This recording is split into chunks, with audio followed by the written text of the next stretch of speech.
Break news చూస్తున్నాం. ఉత్తరాఖండ్లోని ఉత్తరకాశీలో జల విలయం బీభత్సం సృష్టించింది. మెరుపు వరదలకు కొండ చర్యలు విరిగిపడి ఇళ్లు, హోటళ్లు, కార్లు కొట్టుకుపోయాయి. ఈ విలయంలో ఇప్పటివరకు 5 ప్రాణాలు కోల్పోయారు. అయితే జల ప్రళయాన్ని చవిచూసిన ధరాలిలో వరుసగా 3వ రోజు సహాయక చర్యలు కొనసాగుతున్నాయి. వరద ప్రభావిత ప్రాంతంలో చిక్కుకుపోయిన దాదాపు 65 మందిని హెలికాప్టర్ ద్వారా సురక్షిత ప్రాంతానికి తరలించారు అధికారులు. అయితే ఈ విపత్తులో ఎంతమంది తప్పిపోయారనే దానిపై స్పష్టత లేదు. శిథిలాల కింద వందలాది మంది ప్రాణాలు కోల్పోయి ఉంటారని అధికారులు అంచనా వేస్తున్నారు. చినూక్ హెలికాప్టర్లు, హెవీ లిఫ్ట్ టెండమ్ రోటర్ విమానం, MI-17 చాపర్ల ద్వారా వరద ప్రభావిత ప్రాంతాల్లో చిక్కుకుపోయిన వారిని రక్షించి సురక్షిత ప్రాంతాలకు తరలిస్తున్నటువంటి బ్రేకింగ్ న్యూస్ చూస్తున్నాం.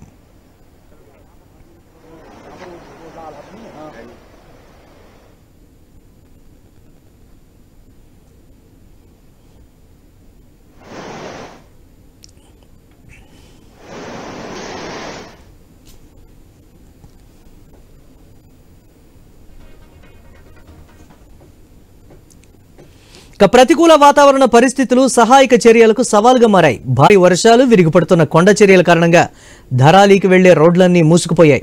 దీంతో అక్కడ అనేక మంది టూరిస్టులు పలు ప్రాంతాల్లో చిక్కుకుపోయారు.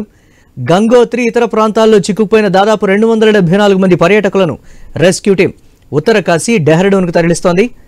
అందులో 131 మంది గుజరాత్ వాసులు కాగా 123 మంది మహారాష్ట్రకు చెందిన పర్యాటకులున్నారు. ఘటనా స్థలాన్ని ఉత్తరాఖండ్ ముఖ్యమంత్రి పుష్కర్ సింగ్ ధామీ పరిశీలించారు. జరుగుతున్న సహాయక చర్యలపై అధికారులను అడిగి ఆరా తీశారు.